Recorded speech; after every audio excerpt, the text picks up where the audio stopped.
श्री कृष्ण गोविंद हरे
कल की कथा बहुत सुंदर बात कि भगवान जो अनन्य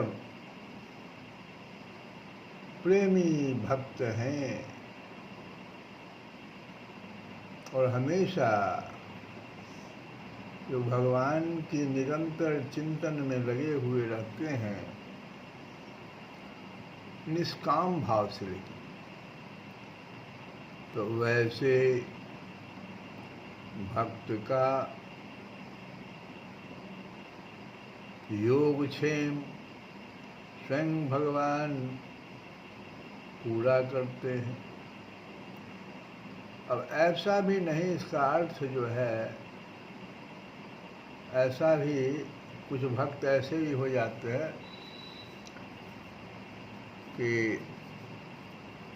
भगवान पर बहुत ज़्यादा उस भक्त का विश्वास था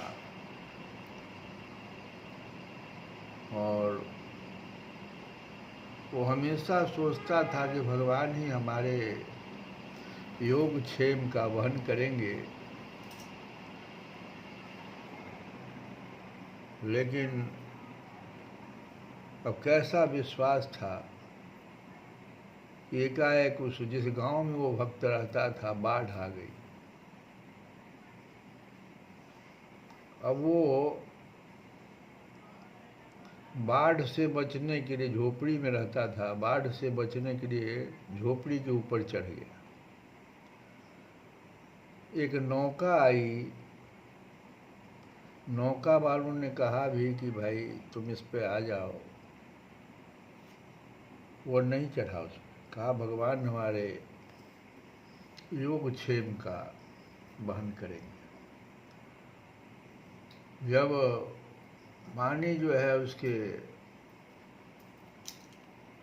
छप्पर के ऊपर आ गया तो उसके नज़दीक में ही एक वृक्ष था, उस पर चढ़ गया। फिर एक दूसरी व्यवस्था हुई भगवान की तरफ से कि तुम अब इस पर आ जाओ, लेकिन वो कहा कि नहीं नहीं, भगवान हमारी योगक्षेम का वहन करेंगे। और इस प्रकार से वो हमेशा भगवान के द्वारा दिए गए संकेत को नहीं समझ पा रहा। जब वो डूब गया पानी में तो पूछा भगवान से कि फिर आप हमारा क्यों नहीं रक्षा कर रहे थे। तो भगवान कहा कि हम कहाँ तुम्हारी रक्षा नहीं कर रहे थे, हम तो हमेशा तुम्हारे पास कुछ न कुछ भेज रहे थे, तुम मेरे संकेत को नहीं समझ रहा था। ऐसा भी नहीं होना चाहिए भक्त।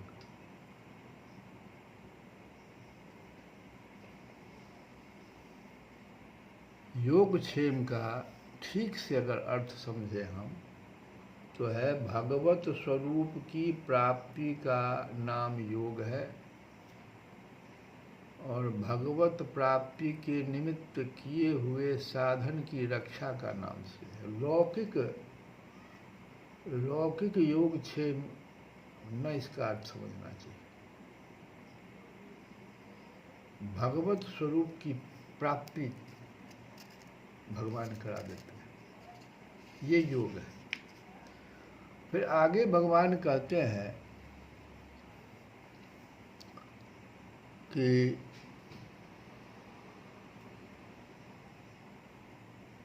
देखो अर्जुन, कुछ लोग यज्ञों द्वारा पूजा करते हैं, देव पूजा करते हैं। अब उसका फल क्या होगा सो समझो। ये अपि अन्य देवता भक्ता यजन्ते श्रद्धयान्विता ते अपि माम एव कौन्तेय यजन्ति अविधिपूर्वकम्। हे अर्जुन, कौन्तेय कह रहे भगवान, हे अर्जुन, यद्यपि श्रद्धा से युक्त जो सकाम भक्त दूसरे देवताओं को पूजते हैं, ये अपि अन्य देवता, अन्य देवता दूसरे देवताओं को, जो भक्त, लेकिन किस प्रकार से, निष्काम भाव से नहीं, श्रद्धा रहती है उनकी लेकिन सकाम होते हैं, सकाम भक्त होते हैं। दूसरे देवताओं की पूजा करते हैं, पूजते हैं। भगवान कहते हैं ते अपि मामेव, वे भी मुझको ही पूजते हैं।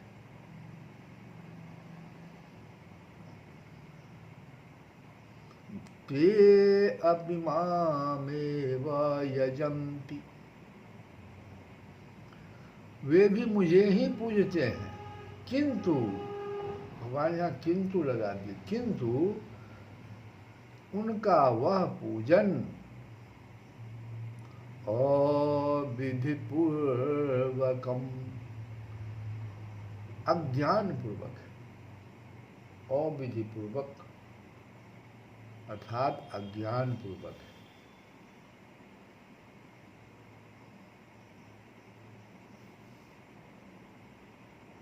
अब यहाँ पर ये अज्ञान पूर्वक, अविधि पूर्वकम जो भगवान कर रहे हैं, तो भगवान की विधि पूर्वक पूजा क्या होगी? पहले अविधि पूर्वक पूजा क्या? भगवान जिस कामना की सिद्धि के लिए, क्योंकि सकाम भक्ति कर रहा है, वो श्रद्धा से कर रहा है, लेकिन सकाम भक्ति है उसकी, कुछ कामना लेके कर रहा है। तो जिस कामना की सिद्धि के लिए, अब जिस देवता की पूजा का शास्त्र में विधान है, उस देवता की शास्त्रोक्त यज्ञादि कर्मों द्वारा श्रद्धा पूर्वक पूजा करना,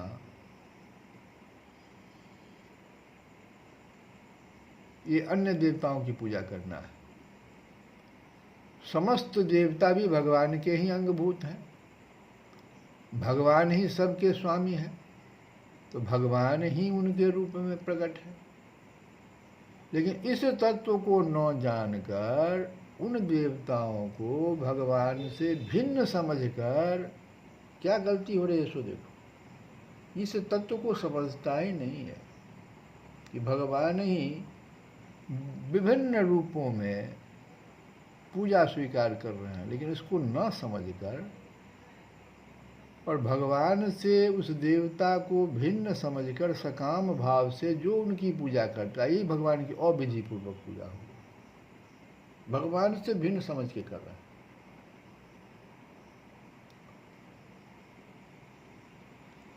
तो फिर विधि पूर्वक पूजा क्या हो? अन्य देवता भी भगवान के ही अंगभूत होने के कारण सब भगवान के ही स्वरूप है, ऐसा समझकर भगवान की प्राप्ति के लिए निष्काम भाव से उन देवताओं की शास्त्रोक्त प्रकार से श्रद्धा पूर्वक पूजा करना, ये हो गया विधि पूर्वक पूजा। आप भगवान से उनको अलग नहीं मानिए और सकाम भाव न करके निष्काम, क्योंकि भगवान भक्त के योग क्षेम को वहन करते हैं।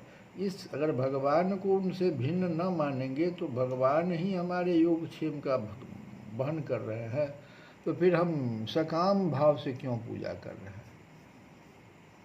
निष्काम भाव से उन देवताओं की शास्त्रोक्त प्रकार से श्रद्धापूर्वक पूजा करना, ये बुद्धिपूर्वक, और इसका फल भी भगवान की ही प्राप्ति है।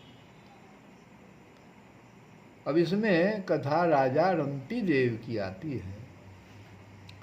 राजा रंती देव ने अतिथि एवं अभ्यागतों को भगवान का स्वरूप समझकर स्वयं भूख का कष्ट सहन करके और अन्नदान द्वारा निष्काम भाव से भगवान की पूजा की थी। राजा रंती देव, ये कथा हम लोग जानते हैं। उनके दरवाजे पर कुछ अतिथि और अभ्यागत आ गए थे और बहुत दिनों से वो परिवार भूखा भी था। अभ्यागत आ गए तो भगवान का स्वरूप समझकर स्वयं भूख का कष्ट सहन करके अन्नदान द्वारा कि अन्नदान भी एक पूजा है। निष्काम भाव से भगवान की पूजा की थी, वो अतिथि नहीं भगवान उसको माने, और इसके फलस्वरूप उनकी भगवान की प्राप्ति हो गई, उनको भगवान की प्राप्ति हो गई।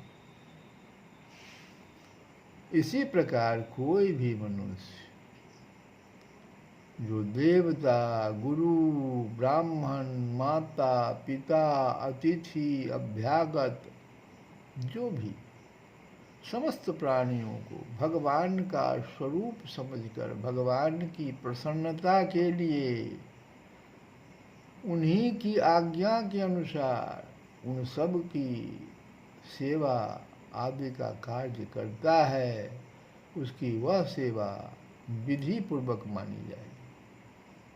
जबकि वो अविधि पूर्वक हो गया। आप भगवान से भिन्न मानकर जैसे कर रहे हैं, गुरु हों, माता पिता हों, जो भी ब्राह्मण है, देवता है, अतिथि है, अभ्यागत है, तो वो अविधि पूर्वक हो जाएगा और ये विधि पूर्वक पूजा मानी जाएगी और उसका फल भगवान की प्राप्ति ही होता है।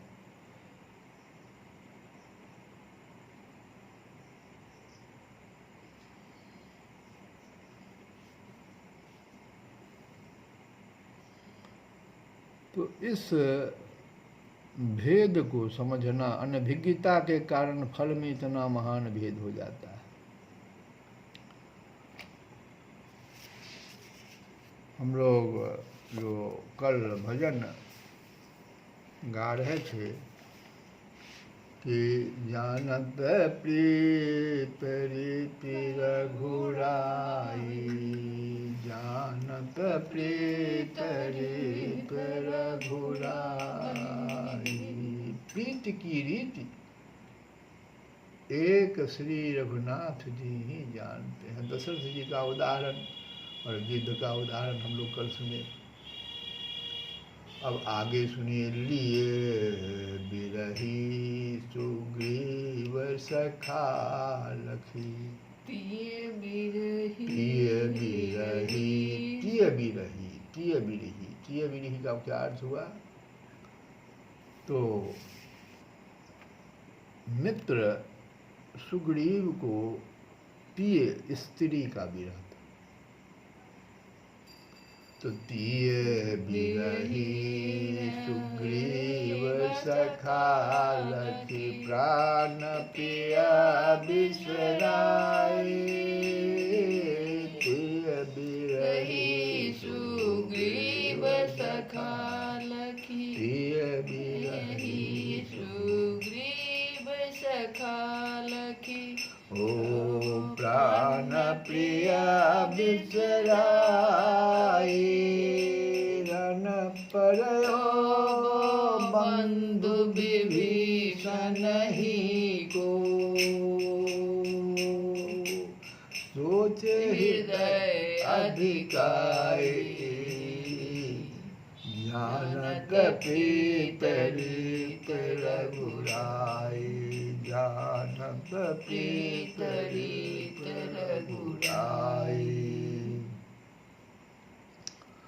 तुलसी बाबा कहते हैं कि रघुनाथ जी प्रीत की रीत जानते हैं। मित्र सुग्रीव की स्त्री के विरह में देखकर, मित्र था सुग्रीव, कौन था? भगवान मित्रता पहले ही कर लिए थे, तो सुग्रीव के स्त्री के विरह को देख लिया भगवान ने,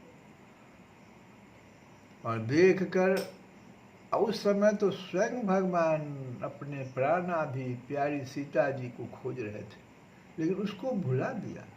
अपनी पत्नी के विरह को भगवान वहाँ भुला दिए और मित्र सुग्रीव की स्त्री के विरह को ध्यान में रख लिया, और जानकी जी का पता लगाने की बात भूला, पहले ही बाली को उन्होंने मार दिया और सुग्रीव का दुख दूर कर दिया। रणभूमि में शक्ति के लगने से प्यारे भाई लक्ष्मण मूर्छित होकर पड़े हैं, लेकिन उनका दुख भूल गए और आप हृदय में विभीषण की चिंता करने लगे। क्या विभीषण की चिंता करने लगे कि जब लक्ष्मण ही न बचेंगे तब मैं रावण के साथ युद्ध करके क्या करूँगा, और ऐसा होने पर मानर भालू तो अपने घर चले जाएंगे, परंतु बेचारा विभीषण कहाँ जाएगा, ये चिंता भगवान को। तो जानत प्रीत रीति रघुराई, श्री कृष्ण गोविंद हरे मुरारी।